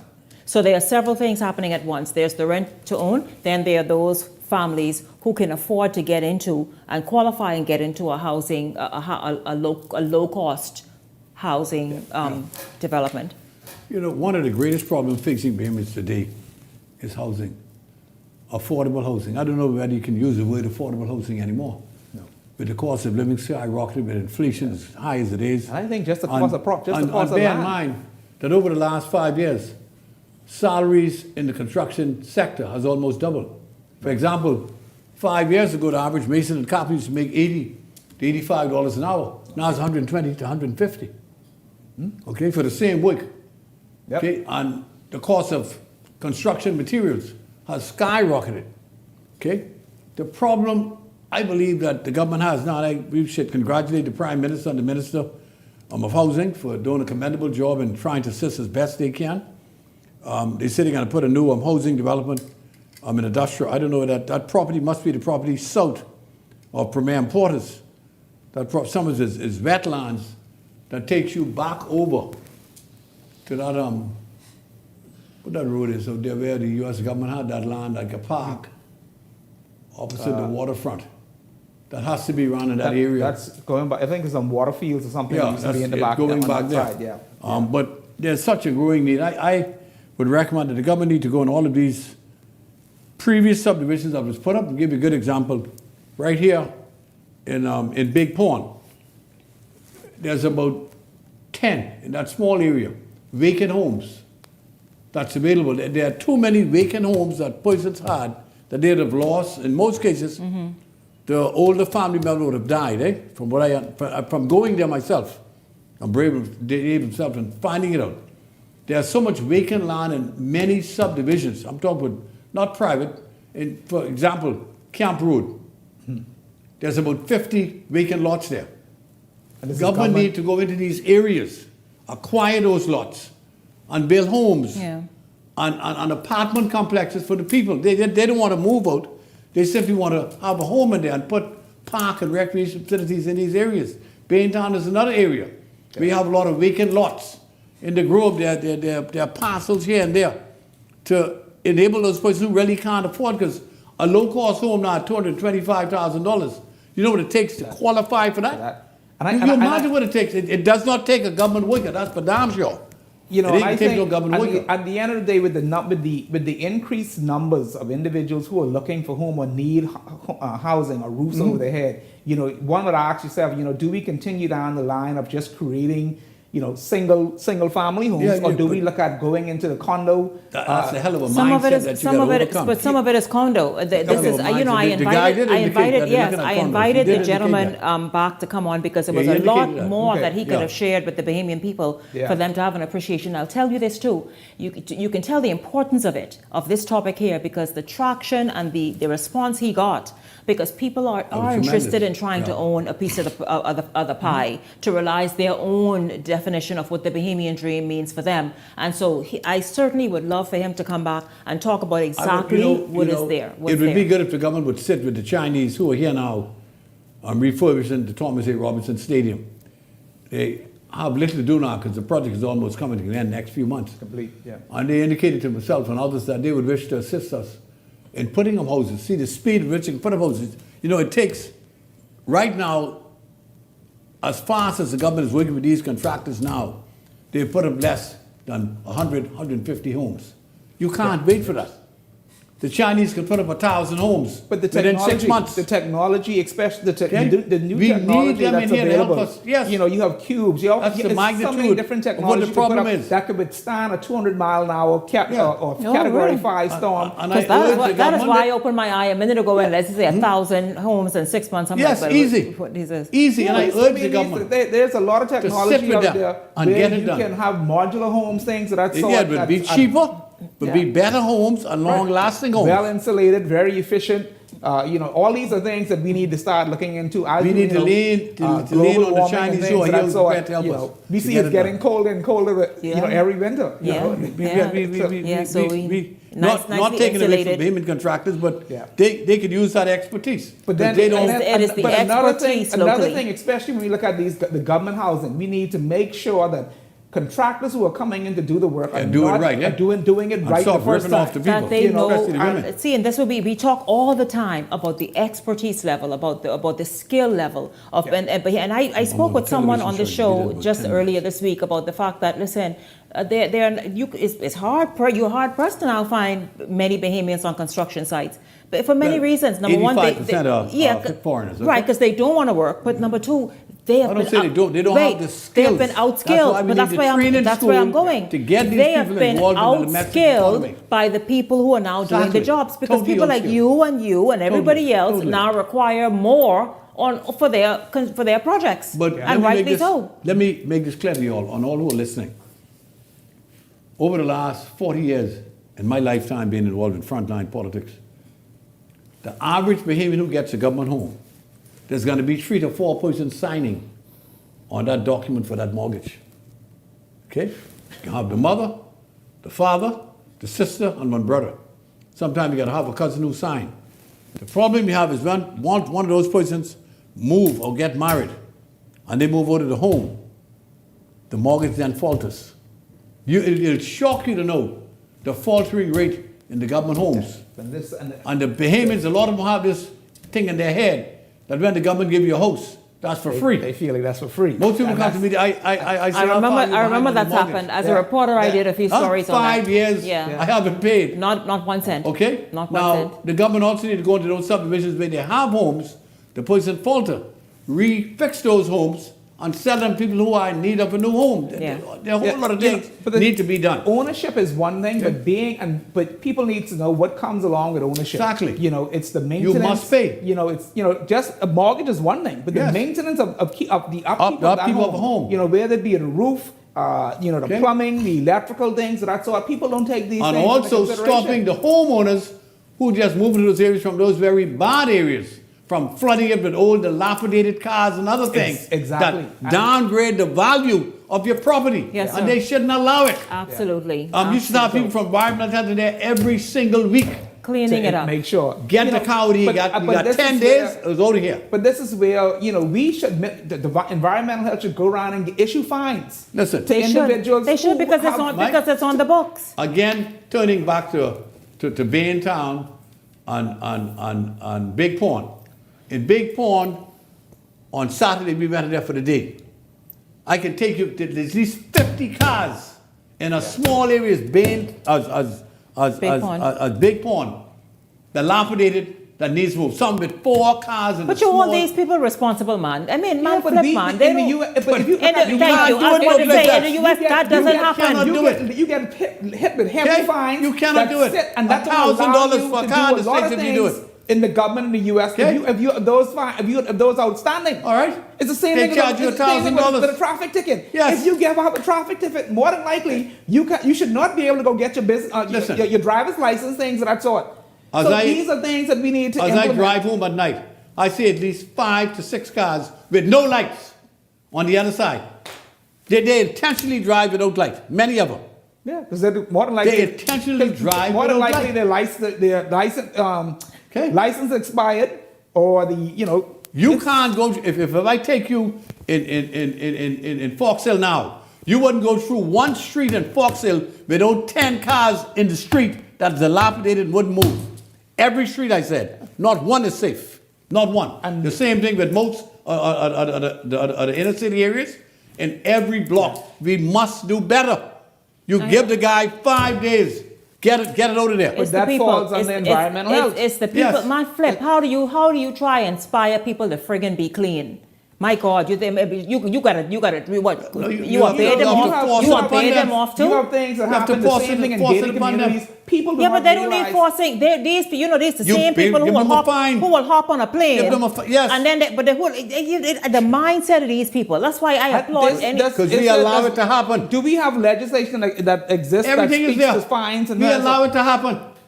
Nobody enforces the damn law. That's There's the problem someone to issue a fine. Okay, It's you tell there. a guy It's if there. the car isn't moved within 5 days, it's a $400 fine, $300 fine. And they ain't trying to touch it. They don't care. And You have to do it. And you have the same issue all around. PI, it happens. All over. Where? All over. Paradise Island. Paradise happens. Island too? Yes. The People Haman's park over there. cars and sit there and it just basically fall apart.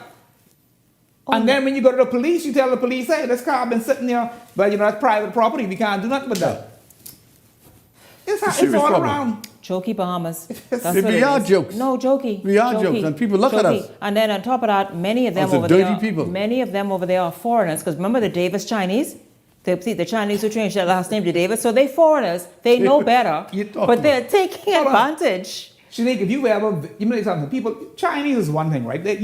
But Chinese are if you look at if you ever been to China and look at what they live in and their environments, some of the most nastiest environments you'll ever see in your life. It is. So I don't want people to think, you'd be scared to go to the damn restaurant. You have some parts. I didn't go in many you restaurants. walk in the streets and you're walking in feces. In mud, yes. In feces. It look like mud, but it's feces. It is. It causes you one bathe on the street and itch and scratch all over again. I went. But they have bettered themselves, eh? It's now one of the most well-run countries in the world. It They is. have uplifted themselves. And they come here and they make a hell of a good living, okay? But Bahamians need to step to the plate. But Bahamians. Some of them do. I brought up that foreign mindset. Yeah. Which doesn't help. And that is why I brought up the foreign element, because you all said even on Paradise Island there are derelict vehicles, which is shocking. Because how could that be allowed? Because you have some people with the mindset, no matter where they go, I don't care, they could afford $1 million home. You can take them out of the country, you can't take the country with the man. Exactly. That mindset follows them and they just let the man got to think wrong before he does wrong. Remember that. I tell you, it's really disgusting. Okay. And I'll tell you, you all, remember we know Grand Bahama to be, yes? Everybody figures, yes, Grand Bahama's in need of an economic boost. But I spent the day there yesterday. Mm-hmm. Do you all know, I did not see, now that I think of it. Now, maybe, of course, I was on a boat for 90% of the time. I didn't go to the inner city. No. But listen, you ain't got to go to the inner city in Nassau. We just could drive and come up on derelict vehicles and dirt and garbage. And, I did not see one derelict vehicle, or maybe I didn't know how to look and where to look. I was trying to take everything in. The Port Authority doesn't allow it. It's one thing they have done well. They've kept the city of Freeport clean. And pristine. It's well planned out. Have always admired well zoned, nicely Wallace zoned. Grove did a hell of a job. And Evans and George and the rest. They keep the side. They keep the side. Maybe we need to bring the Port Authority here to Nassau. We do some just need to things. enforce the rules. Ain't nobody can do it. Ain't nobody. Stop looking the other way. I know Michael. I vote for Michael. Ain't nobody can do it. Stop looking the other way. Bahamians are not going to come One thing the Port do, they give fines. Okay, thanks. When you come for your business license, you can't get it. You ain't getting it because you got that fine. Well, why can't we do it? Now, I think the government was trying to do something like that, but for different reasons. I think for more VAT. But if we go and say, just as you said, all these different fines that we have, littering and... The election on the horizon, it ain't gonna happen no more. Of course it ain't gonna happen. Election could have just happened, ain't happen. That's maybe something they need to listen, put back. That maybe need a marketing campaign around that. Hey, they will vote against you just because you move a car. They'll vote against you. When people hear you start talking about it, I'm telling you, they will dare you. You move my car, see if I can down vote for you. Move my car, move it. Move it. I'm so tired of y'all. These Bahamians know they got you all flipping right here. Yes. These Bahamians know they got you all. Yes, by the little ones. Yeah, they got you all. They just pull them.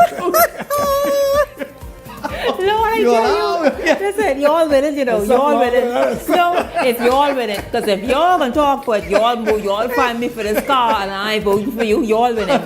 You know, politician, y'all take it, y'all winning. But it's the cars, it's garbage, it's everything people use.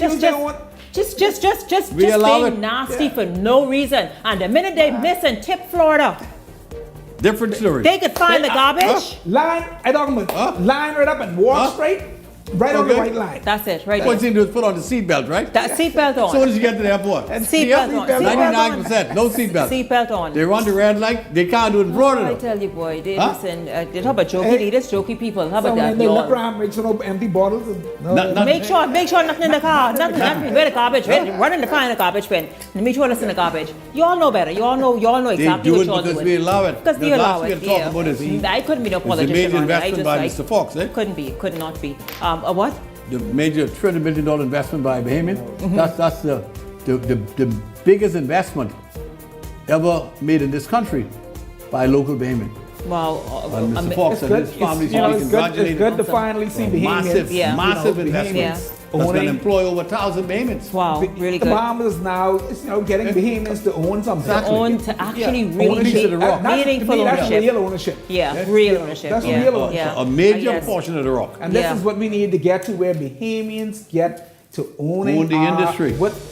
Yes, our economy. Banking, That we own our economy. Gentlemen, tourists, everything. Gentlemen, I thank you both very much. I tell you, and it was good to see some little tourism action happening in Grand Bahama as well. It was good. Because the impression I had of it, I've not been there for many years, but it was good. The issue with the ships is that a lot of the people don't come off the ship, and when they do come off, I was at the port, so like I said, they were trickling, not trickling, good bunches walking about, So the more things start happening, the more you see that economic opportunity going on and we spreading got to bring throughout. Freeport back. No, it is. It looked like something happening. But I thank you. I thank you both. I thank you both very much, Michael and Leslie. Thank you so much. Aviation on that. And you all do better. You all know better. But listen, I again, thank you all so much. Don't go anywhere, because when we come back, we're going to shift gears and talk about your finances. Do better in that too. We're back right after this.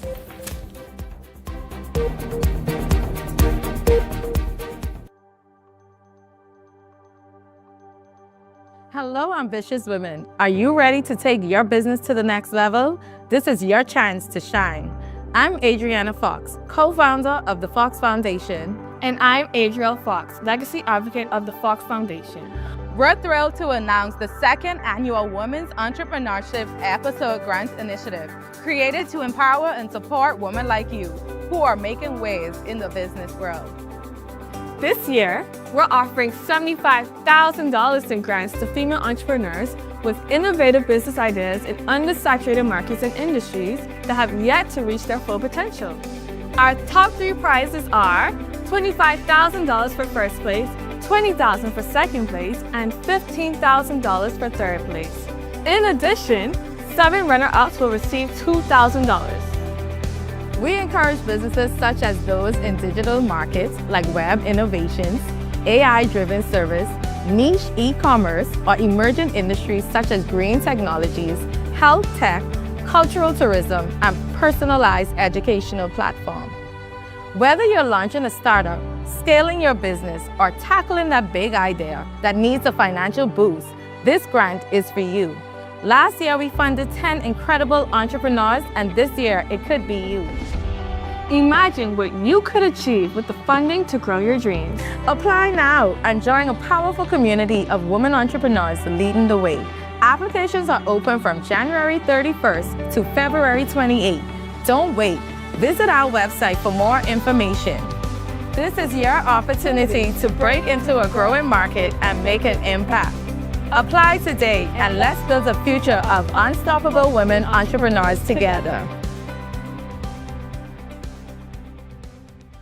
Ultra Games turns 8, and it's your chance to participate in the Ultra Winning Experience. Here's how to win. Play with Ultra Games all month long, and with every 5 reward points earned, you will receive 1 electronic entry to win your share of $100,000 in our anniversary raffle drawing on March 1st. Also join us on the Infinity Store Tour in-store all month and enter to win $1,500 just for a $20 deposit at your favorite Ultra Games store. Kicking off at our Sea Grapes Plaza location February 14th. Visit ultragames.com or our socials for more information. Terms and conditions apply. Ultra Games, unleash your luck. So you want a space. But not just any space. You need something with a little more potential. So how about 1,000 square feet of room to play with? Superb audio and video production capability, digital LED wall, full lighting grid, and about 124 seats to accommodate a full studio audience with so many other features. Make us your home for your next concert, conference, and so much more. Honestly, the possibilities are endless. Here at ILTV Studios, we'd love to bring your next event to life. So what do you say? Do you want our space?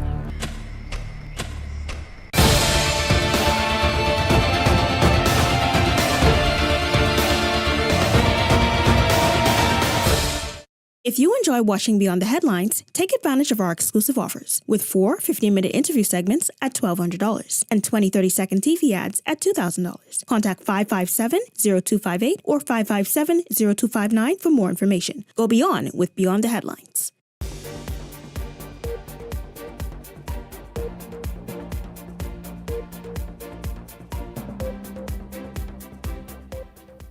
Welcome back to Beyond the Headlines. Well, for the last few weeks, we have been talking about basically you and how you're handling your money, how you see your money in 2025, because it's really important that, my God, all of us begin to respect money, have a better understanding and appreciation of it, and make it work for us.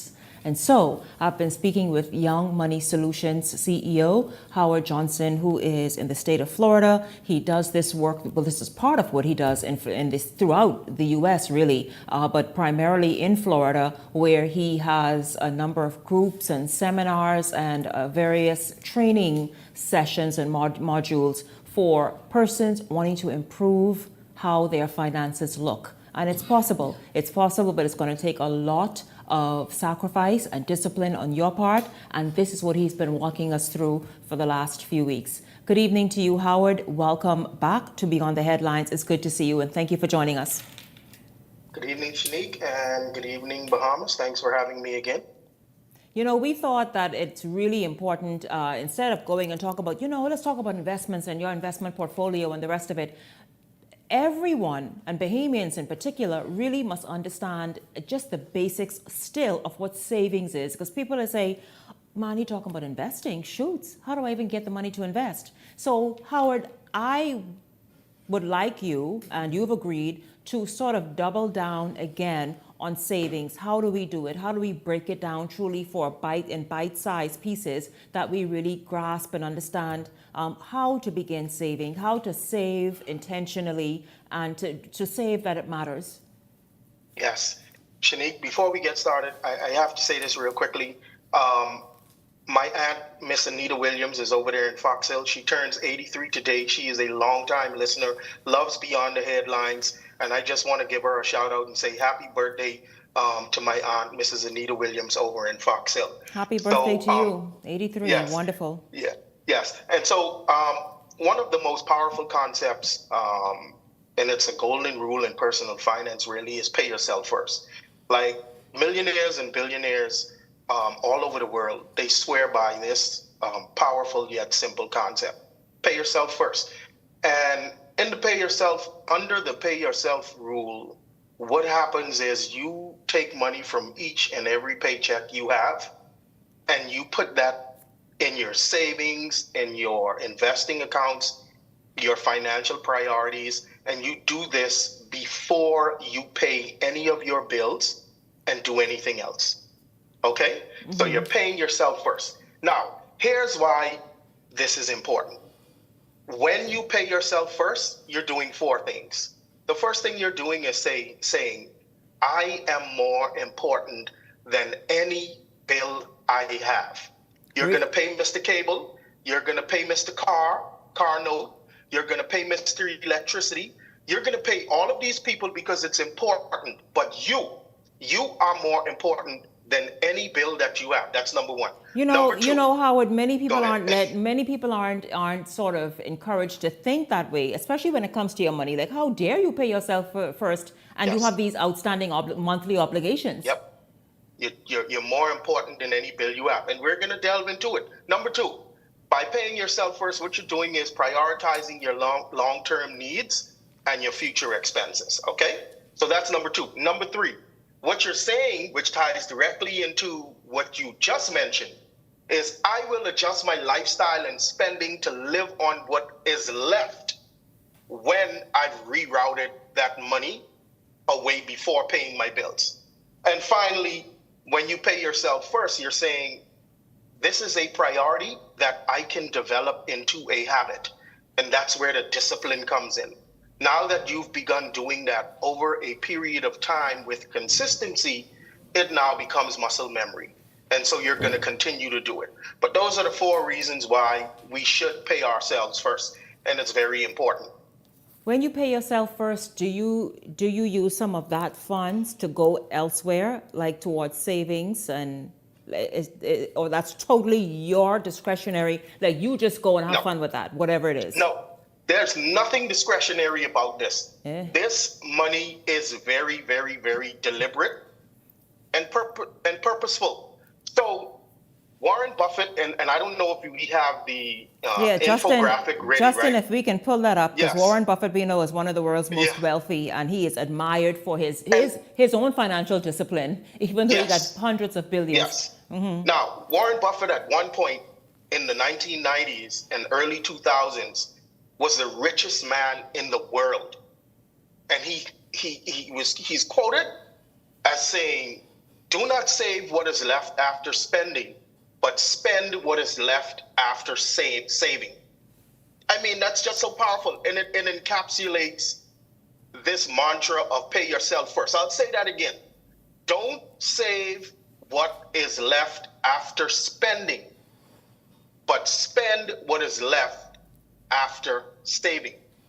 This is the guy who was the richest man in the world several times in the 90s and early 2000s. So that encapsulates very well the pay yourself first concept. Now, I don't know if you wanted to say something before we go any further. No. What more can I say after Warren Buffett says that? You just keep going. No questions asked, no opinion, just keep going. Right. And so, Shanique, what I really want to do is emphasize what it means when you're going to have to live on what is left, right? So what we do now is we say, what is that number, right? It's something called the savings rate. And what your savings rate is when you make your monthly income, there's a certain percentage. Last week, we talked about 60-30-10, that rule, right? Well, it doesn't apply to everyone because some people don't have to spend 60% of their money on things like rent and bills and stuff. Maybe they live with their parents. Maybe they're trust fund babies. Maybe their significant other is doing that heavy lifting, right? And so they have this money, and what do? So let's say you make $2,000 a month. Let's keep it simple and nice round numbers, right? If you save 10% of that, that's 200. If you save 400 of that, that's 20%. So let's say that's the pay yourself first money. Now, some people will say, well, Howard, listen, I could barely make it on this $2,000. Now you're telling me I got to live off 16? Well, 2 things are going to happen. The first thing is that $400 is going to those priorities. The priorities are on the next infographic we have. My emergency fund, my investing accounts, my be ready fund for when some other things in life happens, your vacation fund, your opportunity fund.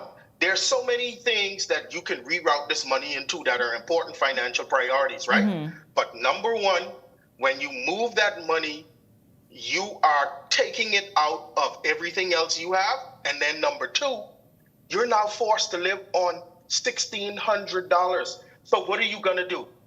You are forced to change your spending habits, and you are now forced to cut your expenses. So you're saying just that 10 or 20%, and like you say, some people can even fluctuate big more to have more than that they would put.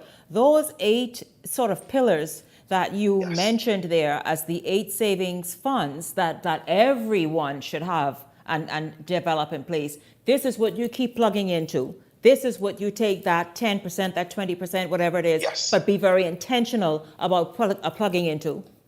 Yes, if you want to reduce, and these words keep coming up and these terms are going to keep coming up because they are essential, right? And foundational to improving your personal finances. So words like removing or reducing financial vulnerability, financial stress, right-sizing your finances.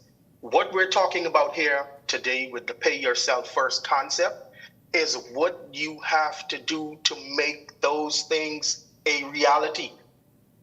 When you do the things that are necessary under pay yourself first, you will ensure that you're no longer financially stressed. You will ensure that when an emergency comes up, you have liquid cash on hand to take care of it, and you don't have to go to family members and possibly, mess up those relationships. You don't have to go hard on a credit card and take yourself further into personal debt. You have the money at the ready so that you can take care of these things. So once again, to emphasize, this money that you're going to pay yourself first with is absolutely not for discretionary spending. Your lifestyle choices. I have always thought, because I've heard that before, just never explained, but I have heard, pay yourself first, and was always under the impression that that's for you to go to town with every weekend, like whatever you figure you want to do, but that's yours to do whatever with every weekend. But now you have really brought clarity to it and common sense. When I see on this list of 8 that this money is now to be channeled into Opportunity Fund. What does that mean? Opportunity for what? For when maybe possible investments appear? So, the Opportunity Fund is predominantly for when opportunities arise. So let's say you get your tax refund here in the United States, right? You get that refund check, everybody likes to talk about coming up soon here. Let's say there's a windfall. You win the lottery, $500,000, 10,000, 20, the big one that's over $1 billion. Or you come into some money from an inheritance or a relative, right? Now you have an opportunity. These are opportunities that have arisen that have given you a lump sum of money or access to some finances. And what you do with this opportunity, this opportunity money, is you put it in an opportunity fund. The best fund to do, especially when you have a lot of money, is to put it in investments, because you want that money to grow at an exponential rate over a long period of time. So investing is going to be the best thing to do with opportunity fund money. Okay, very good. Now, listen, let's continue moving on. Let's continue moving forward. In case you guys, listen, that chart there is something you should try and take a copy of. I hope that you all had a screenshot of it and was able to understand it and build that out, because it appears as though once you've built that chart out, which of course, again, emergency fund, debt fund, rainy day fund, housing fund, and everybody talking about housing, even in the United States. It's so surprising, Howard, recently to hear Americans talk about housing shortages, housing crisis, the price of rent, all this stuff. And so this is information that applies. Yes, we know that to us in the Bahamas because we can relate, but to any and everyone who is listening, you can make use of this information. Of course, there's the entertainment fund. There's what I thought that was about, this pay yourself first, but that's that little bit in there that fine. You know, everybody needs to socialize from time to time, and even that should be disciplined, Howard? It shouldn't just be, I feel like. Yeah, and these are all these funds that we have here are the things that are important for you to have your money separated. Okay, I wanted to bring that list to the show today so you can see that you can actually have your money separated into these things, because the commingling of money is the worst possible thing you can do. And I know some people only have that one savings account and that one checking account, and that money's in there. Most of the money always ends up in the checking account, and that's why we don't really save anyway. Howard, these are separate accounts we're talking about? Yes, and so here, like you look in one of my accounts, you would I have all of those accounts you see there at several different financial institutions. Now I know that's more difficult in the Bahamas, because there are fees and stuff. But then what you can do is, and I should have brought one of the envelopes. They have these really nice envelopes, leather envelopes that they have on Amazon that you can buy, and you could use the envelope system. You don't have to use the account system at financial institutions, but the envelope system, you can keep those envelopes and label them, and you can have your money stuffed away and very neatly and organized, and you can access it, or you can be putting the monies away in those various envelopes on that as needed basis.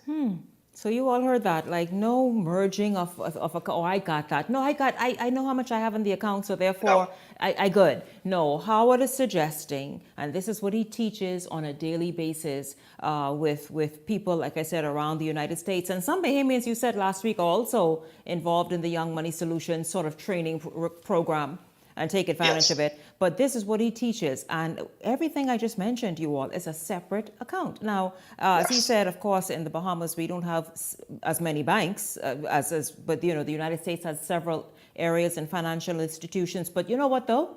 We have credit unions and all this stuff, so we can still kind of do some stuff. And so again, after the entertainment fund, there's the vacation fund. You don't just pop up and think that you want a vacation and go grab a loan. Hey, Howard, you're saying, no, how about at the beginning of each year, start funding that account? It's really smart. There's the opportunity fund, which he explained, the down payment fund. That down payment is, I guess, for anything that you envision or dream, a home, an investment property, a vehicle. A vehicle, absolutely. Down payment on those things. And yes, it's critically important to keep the money separated. That's what gets a lot of us in trouble, Shanique. I really, really, really want to continue to emphasize that. I remember we had a webinar a couple of years ago, and a young Bahamian lady was on there, and we were demonstrating those 8 funds, right? And she, during the Q&A at the end, she said, I could actually have all of these funds if I want to. Like, she didn't know that she was not imprisoned to that one checking account and one savings account that she had all of her young life, right? But in the Bahamas, this conversation is not normalized. You hear people give you a very broad, basic, listen, save your money or be smart with your money. But sometimes it's the how-to that's just as important. How to do this, how to get started, show me the way, hold my hand, kind of thing. Yes, absolutely. And so you can do it. You can broaden the scope of what you do.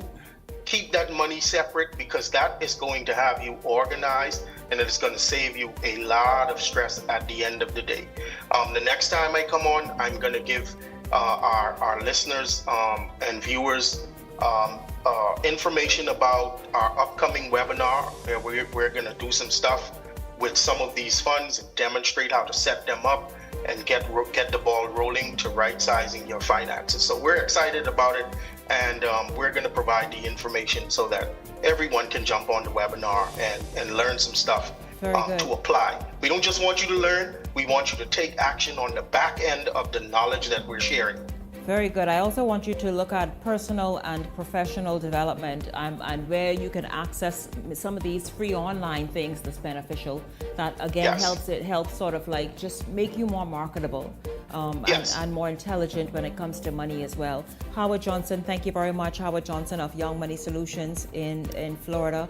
Thank you very, very much for speaking with us again, helping us stay focused this year and do everything smarter. How about that? I thank you once again, Howard. Thank you, Shanique. Good evening, Bahamas. Yes, absolutely. And I want to thank all of you for tuning in this evening and all week long for hanging out with us. We certainly enjoyed having you along and look forward to seeing you right back here next week for the entire Beyond the Headlines team. I'm Shanique Miller. Make it a blessed weekend, everyone. The Verizon Media Group. home of ILTV, Paramount Systems Limited, Eyewitness News, and Beyond the Headlines.